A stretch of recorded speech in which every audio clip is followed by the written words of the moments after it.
So we have omnichannel engagement, great topic. I hope to learn a lot from my panel of experts here. So my name is Jock Reitweiser. I'm just playing a smaller role in this. But Tom, I want to punt it right back to you. So very fascinating technology that you guys have running there.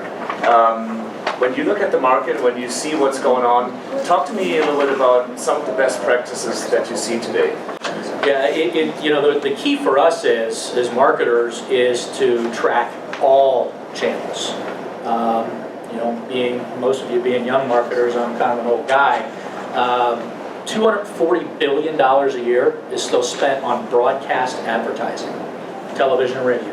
$240 billion. So it's a channel you really can't ignore.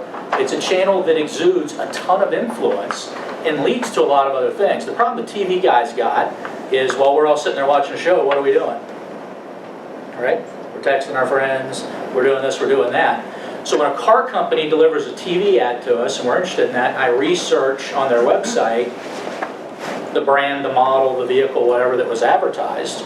The car company thinks, oh, your original interaction with me was the web hit. Is that the case? Yeah. No.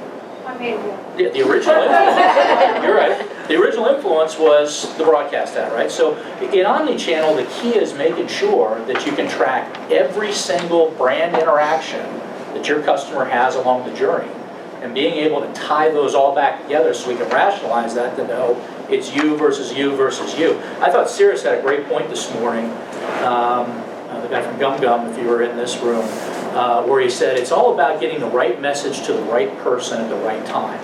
And the only way you can do that is if you're able to cull together and rationalize every single interaction they have with your brand along that journey. Yeah. Right? That's the key. Thank you. I think that's really interesting, and the aspects that you touched on, I think that really matters to all marketers. That has to do with metrics, it has to do with data, right? So how do you actually measure that? And I think, Nima, that's a topic that's really top of mind for you. So talk to us a little bit about how do you do the data onboarding, how do you get all that omnichannel data then into something that's actionable for you as the company and pushing it out there? Yeah, so the challenge is that usually as marketers we are doing marketing across different channels. And all these data are kind of sitting in different silos and they don't necessarily talk to each other.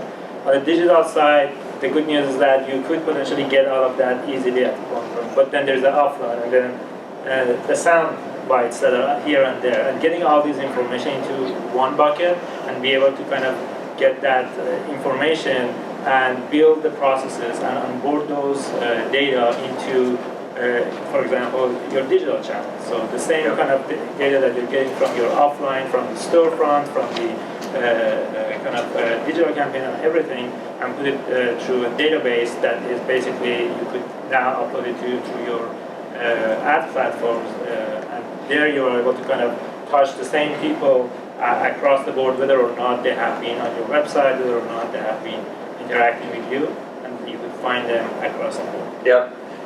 So that makes complete sense to me. And then when I think about the flow that you have, right? So you come from the omnichannel engagement where you push out the information and where you collect data, you put it into the data system, and I think that's where, Roy, you come in, right? You follow the path of the consumer.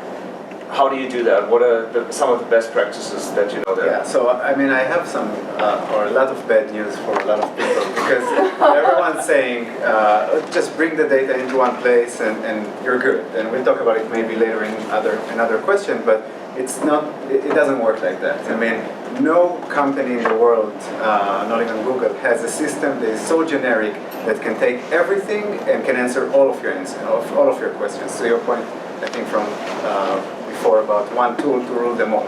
You will not have one tool to rule them all. You do have to start by measuring everything, because whatever you're not measuring, it's simply not be a factor. So what we're doing, and we think about it in the same perspective, measure, attribute, and then optimize. Yeah. So measure everything, understand what's working, what isn't, and then use it for action. What is this action? You have to define before you even collect the data, because otherwise you will miss data, you will have too broad data. You want another point from before here, you want to understand your goal. And for us, the goal historically was, I want to reach people on digital. Now, since then it's expanded, and you want to do it offline as well, and you want to do it personalized, but the core of it is, what is the question and what is your problem, and then build a system to bring the data in and like understand what to do and just do it. And the action part is, I think, what a lot of people are struggling with, because the point before was you can't really do one-to-one marketing on Facebook or on Twitter or social. Yeah. So coming to the action then and processing the data, I guess that's then the next step, right? Yeah. That companies need to take. Yeah. So I think work backwards from what you know is possible. I mean, I've been building such products for years, and 7 years ago we had this great technology that could tell you on a specific page in the internet what's the age and gender of people that will go there. And then we said, great, let's plug it into AdWords and start buying inventory like that. But you couldn't back then. And so what does it matter if you have the insights and the data if you can't take the action? Yeah. So start with what can you do? Can you do audience segmentation? Great, let's figure out how to segment people better and hit the systems that you're working on. Yeah. So that's the historic approach.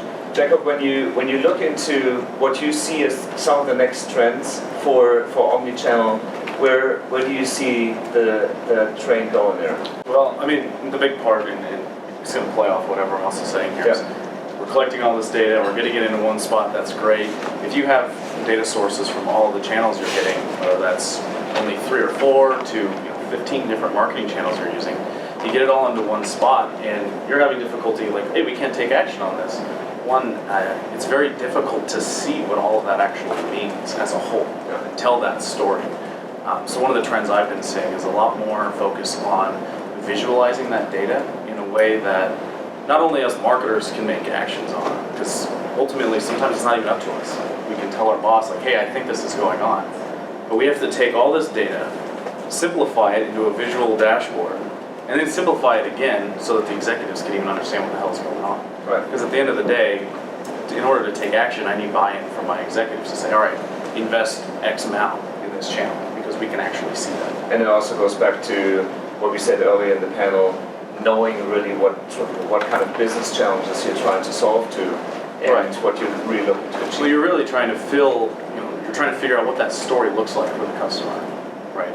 So you're checking each part of the funnel, each part of the customer buyer journey, and then trying to somehow make that correlation in a visual way with your data to tell that story to the people that are going to help you take action. I just want to build on that, because that's a key tip for everyone here, especially if you're in a large organization. I mean, if you're a 3-people company, you're on marketing, it's everyone's aligned.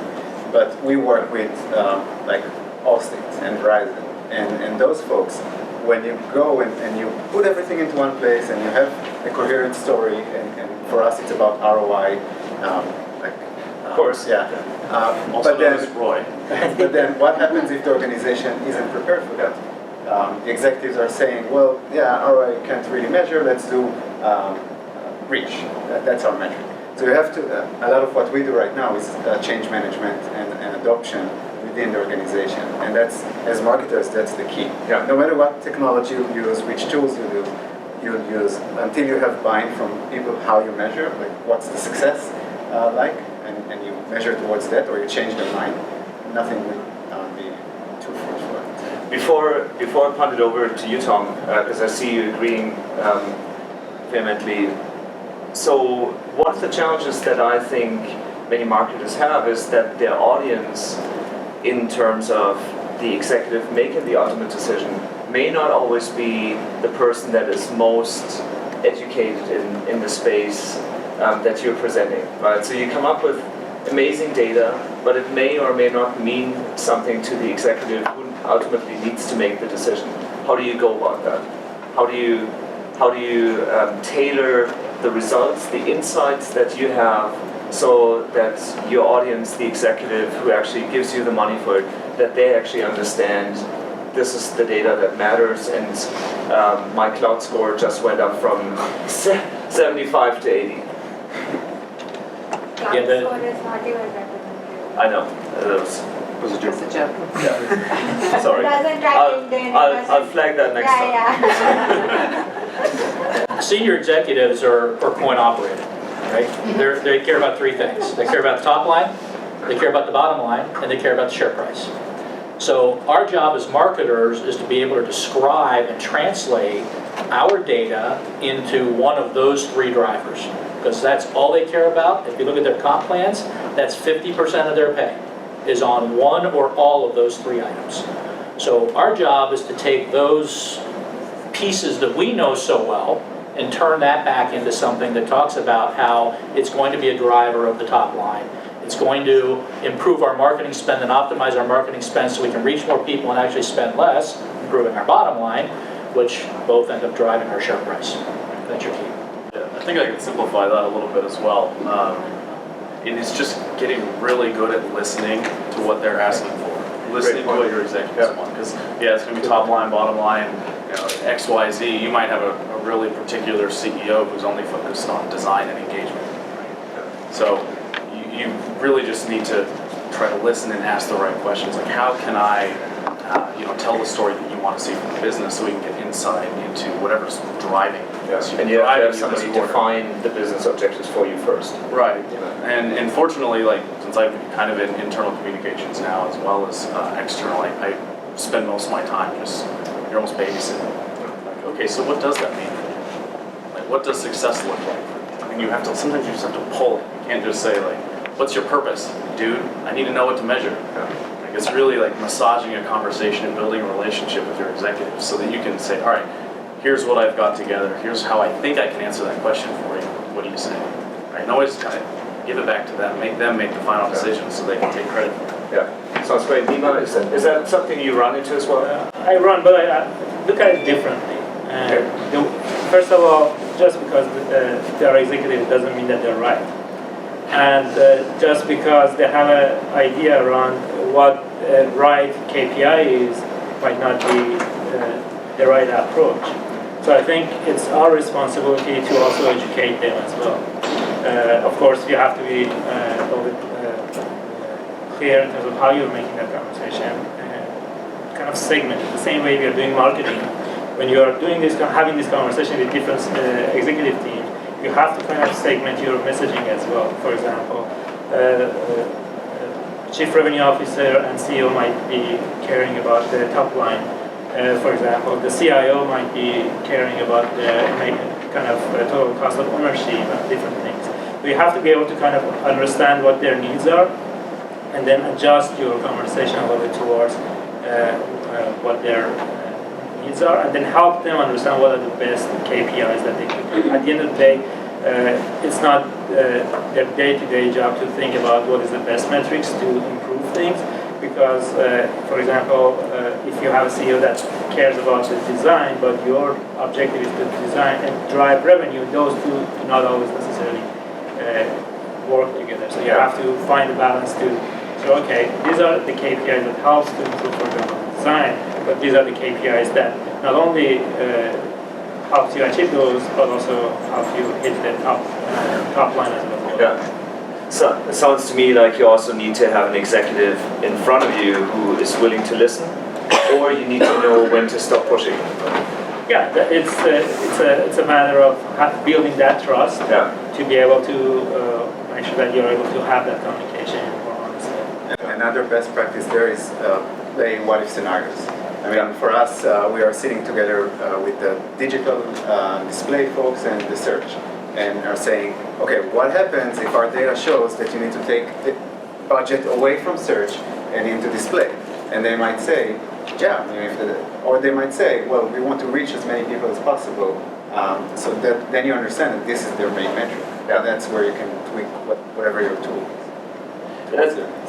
Yeah, and thank you. That was such a layup, because that's exactly where I wanted to go in this conversation. When you think about setting up the processes, explaining it, or agreeing with your executives on the direction that you want to drive, and then ultimately you have to execute, right? So I want to hear from you guys, and I want to share with our audience here, what are some of the cool tools that you are using, and how do you deploy them, right? So which ones are the ones that really help you make a difference, and are you able to put everything into one umbrella tool, or are you working with a multitude of little helpers that get you aspects of insight for different areas of the data that you're drilling into? Start with you. Of course. Of course. So if that question could have been more vague. For omnichannel, meaning you have a lot of different channels or a lot of different tools you can use for. Well, talk to us about the. Well, I'll talk about social space because that one's easy for me. Particularly with engagement, I use a tool called Spark Social. It helps me engage with some of my audience one-to-one a little better. Also provides a little bit of analytics, but again, not the best platform for analytics, so I use Simply Measured to collect analytics data for social campaigns. Okay. And then you'll realize that some tools they're missing components in that regard. So this one's not connecting to LinkedIn, so now I have to go to LinkedIn personally. And then I'm grabbing data from there and keeping it in a spreadsheet so that I can tie it back. And that's a pain in the ass. But overall, the tool I'm using that's helping me execute is Tableau to have people smarter than me, data scientists, kind of dive that data for me, bring it back and visualize it in a way I can understand because I'm not that smart when it comes to all that data. So you pull in data from different sources and Right, then so unify it. for example, I'm taking Google Analytics data and our AdWords data, as well as we're monitoring search ranking in AWR, which is Advanced Web Rankings. So we're kind of tracking how we're performing over key themes in our business, taking all that data and our social data, tying that back into Hadoop, storing it somewhere, and then bringing it to Tableau, and then they're making dashboards. You can see, all right, here's how social is performing compared to search. Here's our social themes in, for example, mobile workforce. This is how we're doing here. Here's how we're ranking for those keywords now. Here's what pages are performing. You can kind of start building that story. And then knowing where to execute it. Sounds nice to me because you end up having all of that in one overview database, right? And you have one corporate dashboard. It certainly gets more complicated than that. I mean, we also pull in competitor data, particularly with rankings and over key terms to see how much content they're producing in a key term. So if they were also doing mobile workforce, we're seeing that, ServiceMax is doing this much now, GE is doing this, and they're doing it at a clip this much faster than us, so then it kind of tells the story. We either need to start kicking ass here faster, or pivot into another theme to get that going. That was also like a scattered answer, I'm sorry, but a lot of different tools that we end up bringing in, and it's really depends on the channel. Yeah, exactly.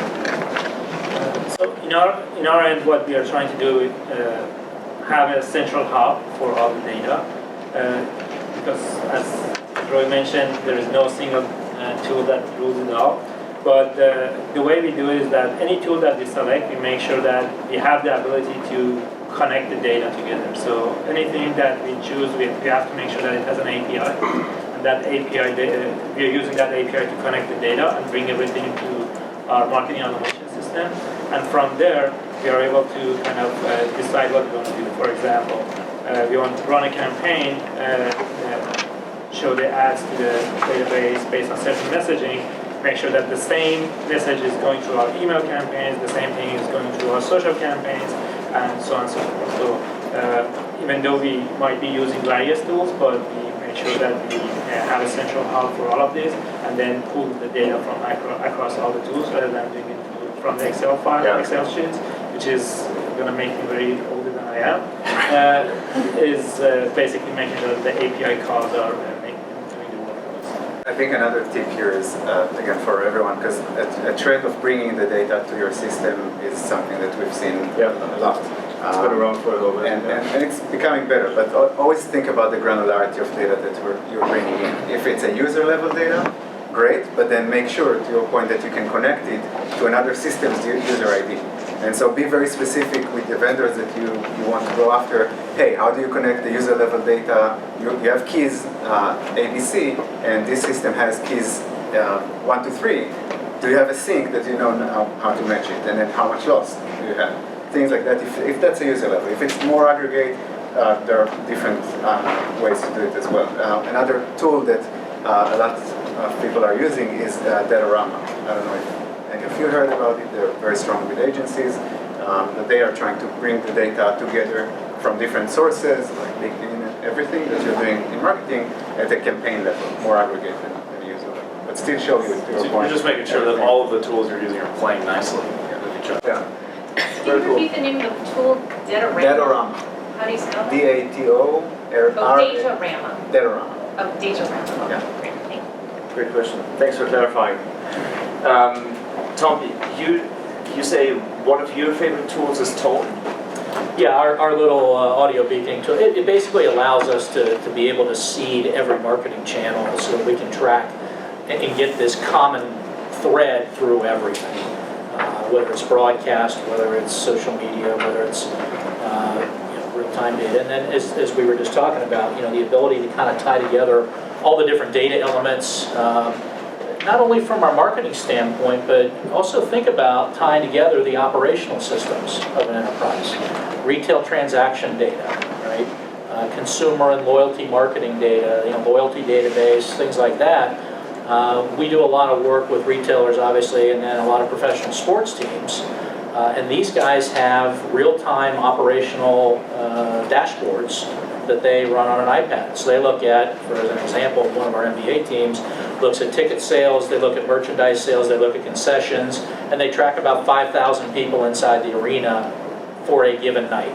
And they've set, like we talked about earlier, goals that they want to achieve in each of those buckets. And if one of those buckets are falling short one night, maybe merchandise is off, they'll use that trigger operationally to spawn a real-time marketing campaign inside and outside the arena to be able to try and drive that number up. At the end of a game, if they've got 4,000 hot dogs left and they're at the risk of spoilage, they'll push a 2-for-1 hot dog offer. So, yeah. Yes. Right. With your tool, are you able to track from broadcast TV to a dollar number that you can actually attribute it to? Yes. You can. Yes. Can you explain a little more how you get to it? Because I tried to some other tool in the past and we never really got to really getting the value of how the TV is affecting the site and actually at the end of the day the revenue. So I'd be very interested to know. Yeah, you got to combine a lot of these different data elements, and it's a lot of data work on the back end, but when you bring all that together, we've got the threads to enable us using several different reference points to single down to an individual. A simple analysis that you can do is look at Google Analytics. You probably do that, but Google Analytics, 5 to 30 minutes post a TV commercial airing.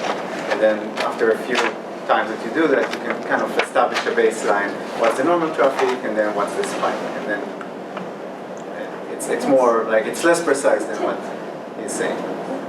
And just to touch on the offline sales, LiveRamp is a matching service that knows PII as well as online identity. So if you have CRM data of people, including emails, including phone numbers, you can through them match it to online identity and understand, oh, this guy actually got or girl got my direct mail, and now they're online doing some search. That's not creepy at all. Yeah, it's all anonymized. When it gets to the ad systems, it's anonymized.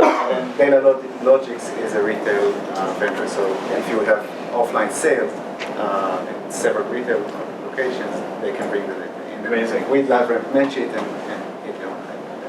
Fantastic. I think there was one more question over there. I know what beacons are when you walk into a store and then the beacons. That's what you're doing? Or can you technically tell me how it works? Yeah, those are done with physical hardware. So what they do is they buy something that either looks like a coaster or a stack of 6 quarters, and they glue them up near the ceiling all over a place. Right. The NBA venues, the place here has almost 900 of them inside the arena because there's a lot of steel and concrete. It's hard to reach. They got about a 30-foot reach. But those physical hardware devices are configured to the network, and they use a Bluetooth interaction to be able to talk directly to your mobile device. Okay. So they just do it through hardware.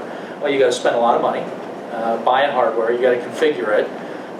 The Detroit Pistons found out the hard way that about every other month the batteries die in these 900 devices, and you got to pay a union guy to change the batteries. Oh my God. Yeah, it's So how does your audio thing work? So what we do is we bury a small fragment of audio inside of anything that carries sound. Okay. It could be in-store music, it could be a video, it could be the sound system in the arena, the store, whatever it is.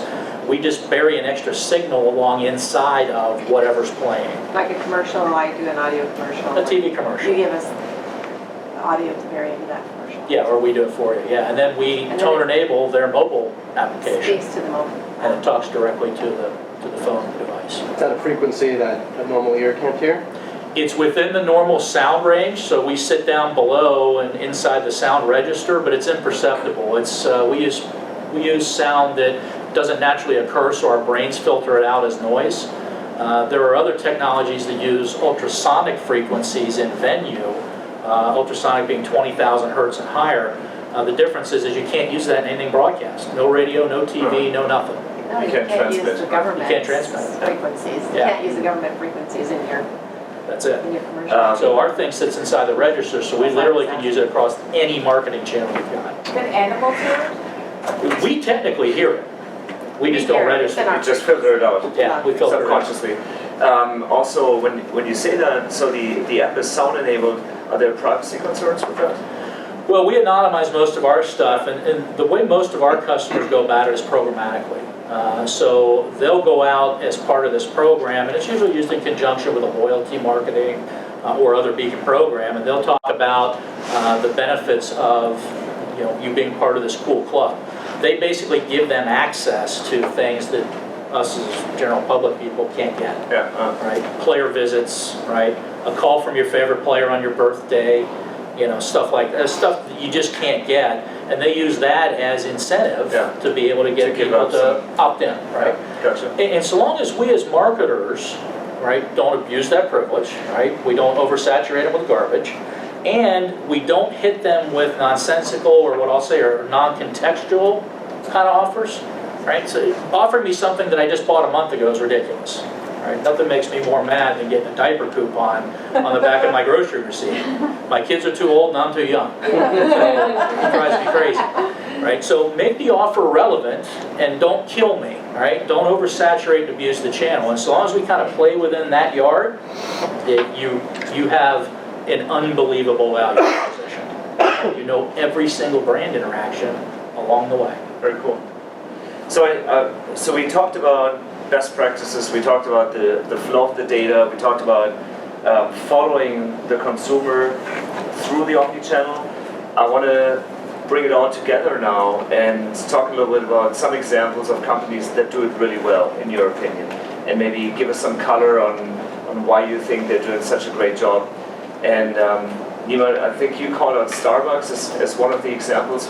What do you find fascinating about them, and why do you think they do so well? Yeah, I think Starbucks has been always pioneer in doing these things, whether it being building their kind of loyalty program, whether it being having their gift cards, or even the payment systems, or when you go to their stores, having the internet access.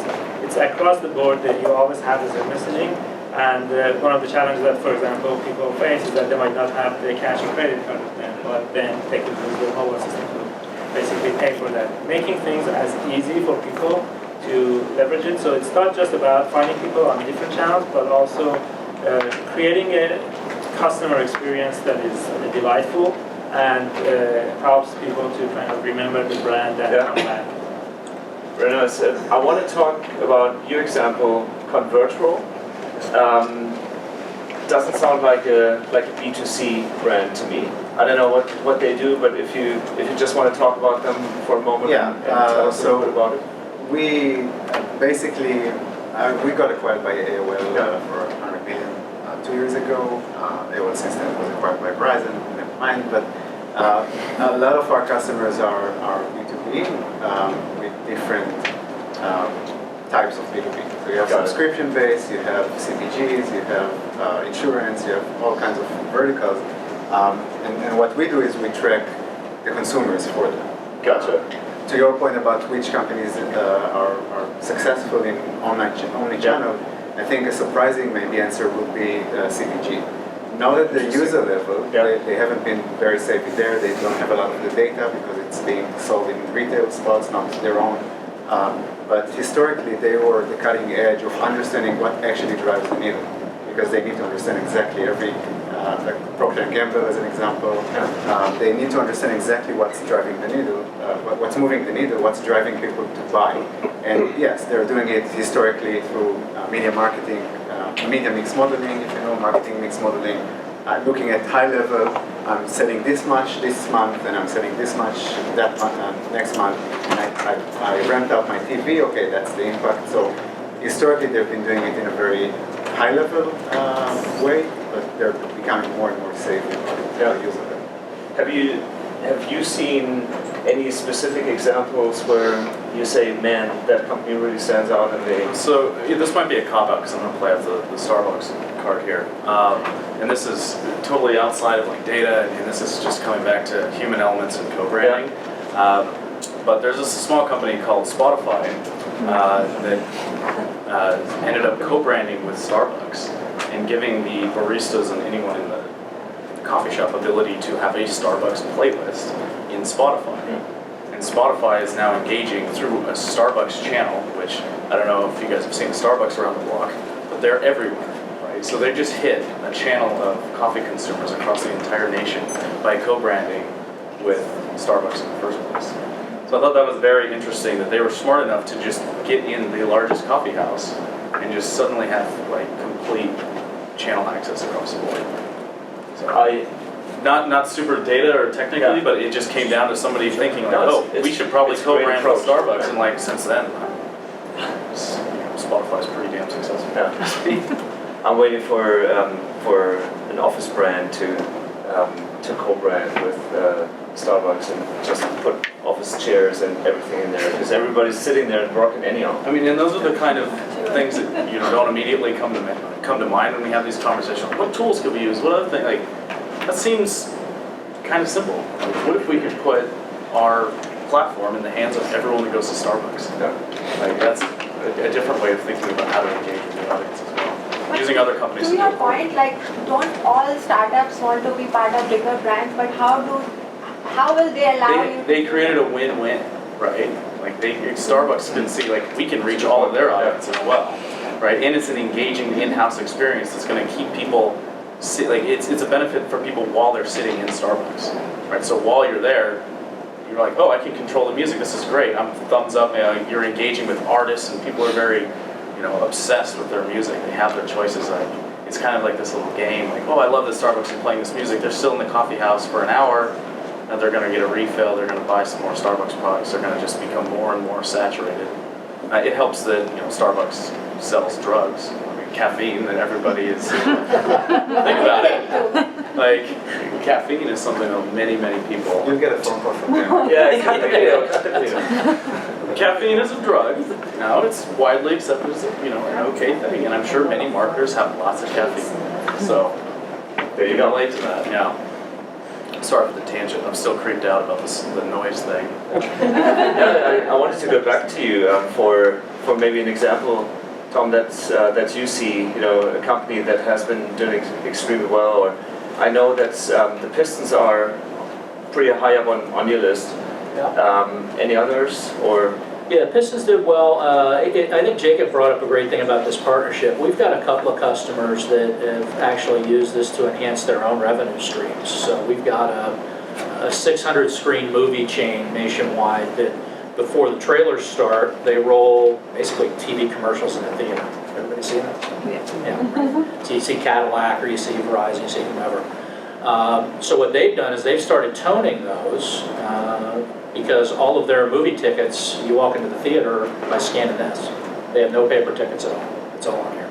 And it's tied to their loyalty data and all that stuff, so it works out well. So the mobile app's open when they hit the theater. So as these commercials run in the theater and you get the Cadillac ad, at some point down the road, when you're either near a Cadillac dealership, you're on the Cadillac website, you see the Cadillac TV commercial sitting in your living room, you might get something through your mobile device as kind of a tie-in, and they're using that to monetize that back to Cadillac and get them to pay them for those extra touches, those conversions. A quick question on that. So if the video is already made, can you still add that sound later on, or does it have to Yes. be part? Okay. You get out later. Yeah, the Pistons run embedded content, they run tones over the top of pre-made content, and then they just run raw tones through the internet. So now I guess the question then becomes how, for you and me, how do you become like these champions, right? And what are the things that are really the next steps when you go back to the office on Monday, right, for the short week before Thanksgiving? What are the 3 things that you wanna do in order to really start implementing and thinking about an omnichannel engagement that really makes sense? So what are you say thinking about the customer first, right? Where do you go with that, and what are some of the things I as a marketer need to have in mind when I want to set this up? I mean, my biggest challenge working in a startup is just earning the buy-in and getting that general consensus across the board and through our company as a whole. We don't really have a huge analytics department, analytics running at all right now. I mean, it's really kind of saying how are we going to measure our customer engagements from there. So that's what I need to take back to the office. I'm not in a spot where I can say, hey, let's do X, Y, Z and invest in this channel immediately. Just not in a position for that right now. But yeah, earning that buy-in is something that I'm going to be practicing for the next few building months. alliances. Yeah, I mean, and we're going through our branding and messaging right now, and then we'll be testing those campaigns simply through A/B testing right now. I mean, that's pretty basic, using Optimizely and managing experimental campaigns. But that's going to be my next, I'd say 3 to 6 months to start hammering out the messaging, seeing what's resonating with our audience. I don't know if that was 3 things. That's just a thing I need to do, and it's on the back of my mind. Well, I think there's a lot of little sub-steps in what you just said. Right. A/B testing. Yeah. I think it's different for every phase of the company. It is, if you're a big corporation, you can go back and say, oh, we need a very expensive attribution vendor because they do everything. Great. But if you're a startup with 2 people, you probably want to go back using Google Analytics for free and see what you can do there. But I guess back to our thing before, start with defining the goal, make sure that everyone... start with the end in mind, essentially. And work backwards. Yeah, similar thing. Speaking of Thanksgiving, let's talk about the turkey as a kind of a example. So, for example, what is the end goal, as Roy mentioned, how you want to get there, and what are the different pieces that gets you there. For example, the dinner that you want to have, what are the components that helps you have a good evening with your family and friends. So. The same concept. If you want to make sure that you provide a great customer experience for your audience, what are the different components that you need to have there? You might be a small company, you might be a large company. Depending on what capabilities you also have, then you have to change your approaches as you go along. Because even one of the challenges of the bigger companies is that changing anything is so difficult because they have lots of legacy systems that's been with them for a long time. It's just a matter of understanding what your audience wants, understanding what your capabilities are, and then building the infrastructure around it that helps you get to that objective. Let me drill in on this just for a second. So when you say building the infrastructure, what is the 1 or 2 key building blocks? Where would you start? Because infrastructure is, that's everything, right? It's a To huge give piece. you an example, I work for MuleSoft. When I joined the company, we were about 60 people. We are now about 800 people in the span of 4 years. And the infrastructure, the first year for me was Google Analytics. It's now, we've built something that is basically on top of the Marketo. We've built basically API calls through, I have 35 different applications that are basically being called into Marketo. And they all have their own purposes. For example, I want to make sure that I have a unified approach. So the way I'm organizing my email signatures, the way I'm using a certain tool for that. When somebody comes to my website, if I know they are from my highest paying segment, I have a different experience for them. I have account-based marketing, for example. If somebody from target account companies are coming to my website, I basically serve them the exact one-to-one experience.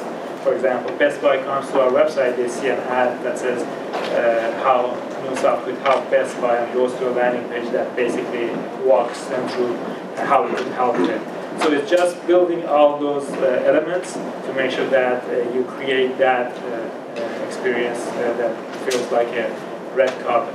Yeah. So it sounds like a very strategic approach to customer segmentation and really thinking about the audience that you have in mind. Yeah. Okay. Because that's how you're able to kind of make it as relevant to everybody as possible. Because the challenge is that traditionally with just shotgun approach, you could get a lot of traffic, but the conversion rates are not there. By making it as personalized. You have to be specific.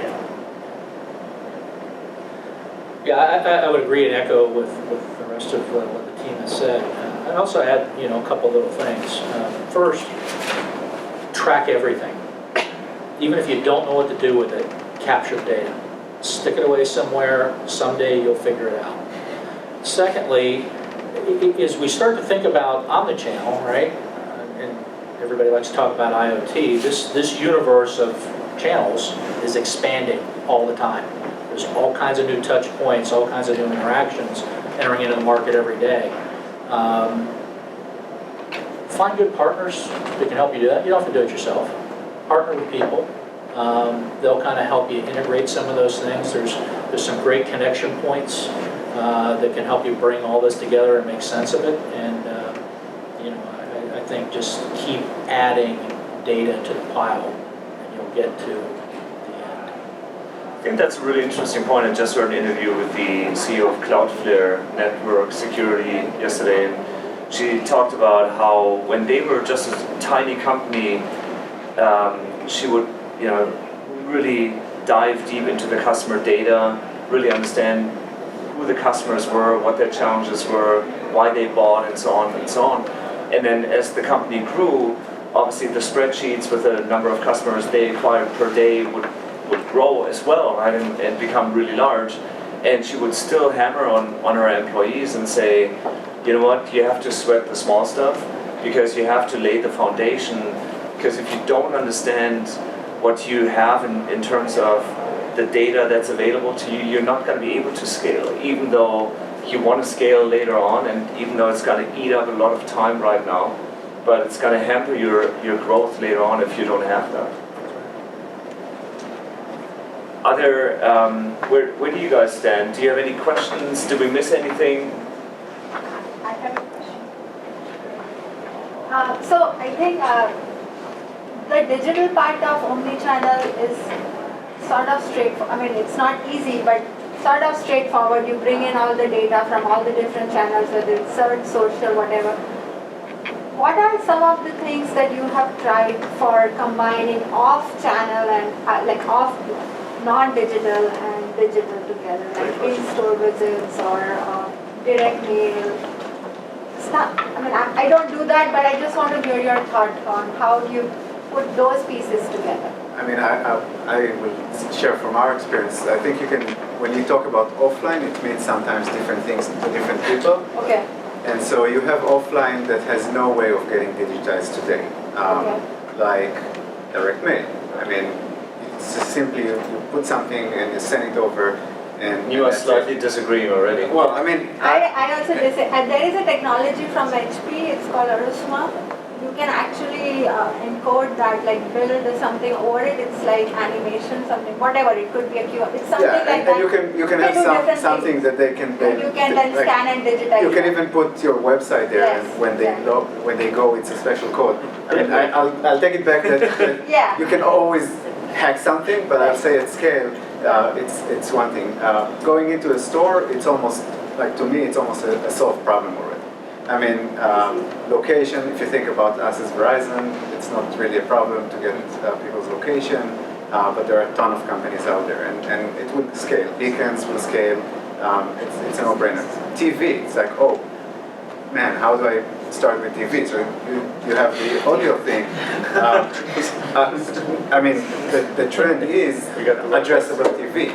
And when you're using Roku, I just got to my phone, hey, we're changing the terms of use. By the way, we share it with whoever we want.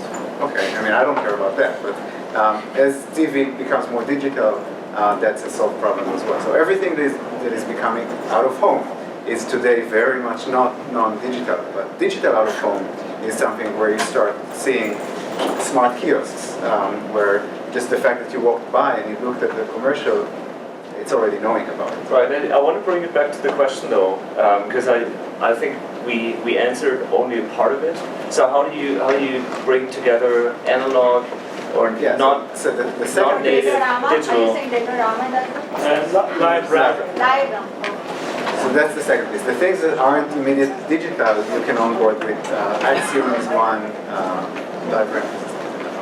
Thank you. One question for you. Sorry. How big the campaign has to be for that soundbite to be embedded in Great it? question. It's the physical Like fragments. minimum of audio. budget or whatever, like. Oh, If she has $5,000 in her pocket to spend before the end of the year, can she do it? yeah, we've got customers we do it for nothing. We've got a lot of philanthropic companies that, foundations I and think like. you just said they do it for nothing. If you're in philanthropy, sold. Yeah, we've got small customers at $1,000 and $3,000 and guys Oh, at nice. big numbers. So it can scale as big as you want to go. Awesome. At what point do you see the biggest benefit though? I'm imagining there's a threshold, you know, of some investment, depending on the size of the market, you know, where you say, you know what, you can do it for $500 a month, but maybe you're not going to get the right impact. Yeah, it's more a function of number of channels versus dollar spent. The more channels you're seeded and into, the better result you're going to get on the back end, because I now have a wider view of their brand journey, their brand interactions. It's about statistical significance. Yeah. Again. So I would give a concrete example where we have a TV product. The minimum spend is $3,000 a day, where we believe that it has enough significance in the results, Yeah. in the amount of data. I think it also depends on your customers, right? You're talking about B2C or Yeah. B2B. Different markets, different markets. requirements. One of our customers is Dollar Shave Club. Okay. So that's it is, but in terms of how many people you're reaching with a certain amount of spend. Correct. I think it's a good message to take away. Omnichannel doesn't have to be super expensive, but it depends a little bit on the components that you put together, on the foundation that you put in place, on the kind of grease that you're willing and able to invest. You don't have to have millions in your marketing budget in order to make it run. You have a question on it? Yeah, I have two questions. One for Tom. Can you give us an example of one of the philanthropies that you know, a case study or example of that we would be able to look up and just kind of. That you would be able to look up, not yet, it's about to happen. There's a thing called the Festival of Hope. Okay. The guys, and boy, am I dating myself, the guys that did Live Aid in 1985. Assume I remember that. Okay. It was a worldwide concert where they brought together all the superstars of music and tried to raise money to feed the famished in Africa. They are putting together a global 10-city multi-artist event that will raise $1 billion for 100 charities. Cool. When? They're going to do that in 2017. We are toning the live event itself. We're toning the broadcast, the streaming. We're doing all of the infrastructure, all the ticketing, all the everything. And these guys, so that when you're sitting there and you're maybe watching the stream, it'll pop the donation page so you can give some money right then and there when you're in the moment, as opposed to, ah, damn, I forgot to give, and hell with it, right? So it'll let you kind of get them while they're there. So we'll be doing that in 2017.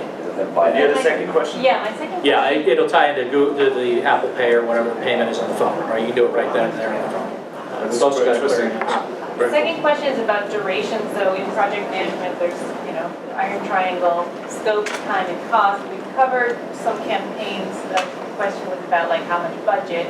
The question, you talked about channels and budget, but what about time?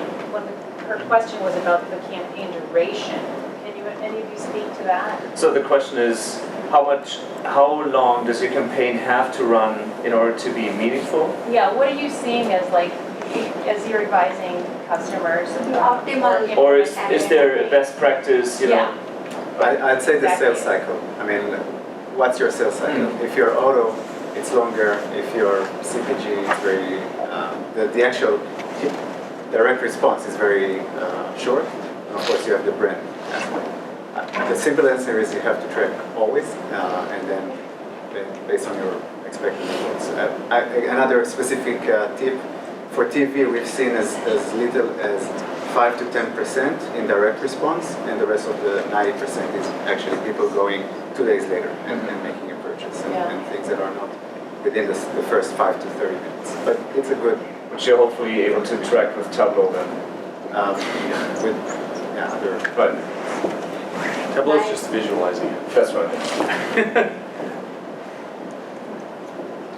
I had a question, it's Roy, right, with Convertro? Yeah. So we use Convertro at GoDaddy and having a lot of fun with it because, advocacy and influencer marketing is always difficult to assign attribution for. And I'm very new to using it, so I'm very green with the tool, but I've had a number of people on the team really question some of the reports that I've been showing them from Convertro. And my question to you is, how can people like me that don't spend our day-to-day in all of this data really address something like that without geeking out too hard on learning the tool? Like, are there ways that people are setting it up that lead to kind of mangled results? Is that like a legitimate concern? I know it's a hard question to answer without the details, but... I'm happy to talk about it. I don't know if... Yeah, it sounds like an offline conversation to Okay. me. But that, I think that the part that I can address, and it's critical for what I said before, it's when you go all in with analytics, and that means a significant interaction across the organization. That's about change management and getting people to adopt. So it's the vendor that you're with should be able to then help you address these concerns and hopefully make it scalable. So like videos, training. I think I have a related question too. I mean, do a lot of your customers buy into multi-attribution or last touch attribution? Like, what would you say that the split is of people that you work with that are going with one I of would those say models? 100% of our customers are multi-touch. That's the point of coming to us. In general, in the industry, last that I see, so it was like 40% still use last click.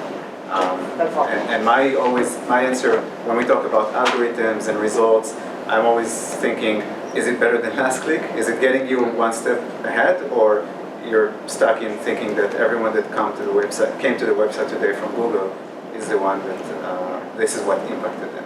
So It's better but not perfect. yeah, algorithms will never be perfect. They will be That's useful. quandary. Terrific. Actually, one bit up on that question. So there is this, if you do advertising, you know that there is this either 1 day, 7 day or 28-day attribution. What do you think is ideal? Again, depending on specific brand, we've been letting the data decide. And so when you see what is the diminishing return for each impression or things like that, then based on the data you can decide. But if you don't have previous data and you have to start a new campaign based on intuition or your best judgment, where would you start? You started and then you see the curve of success. Time to conversion would be a good indicator. If people you know that they're buying within 7 days, then no point, or there is point, I can tell you, but for the beginning, maybe there's no point. Usually in your web analytics, is it an e-commerce site you guys have, or what's your? No, I'm an agency, but I just want to. Yeah, usually in the web analytics tools, you could see how long it takes from people to come back to the website. So that's one idea. Something else that Roy mentioned earlier on is around the type of product that you're selling. For example, if it's a CPG, you usually get the results right away. If it's a car, people might take them 2 months to make a decision. If you're, in our case, we are selling an enterprise software, it takes 7 months. So depending on which industry you're working on with your customers. Then in that case, 7 months and then 1, 15, 7 or 13, they all don't fit in. Yeah. So then what do you do? Yeah, so the default that most of the analytics tools are using is 30 days. So you could start with that and then analyze how it's performing and based on that try to adjust. All right. Thank you. Big applause for our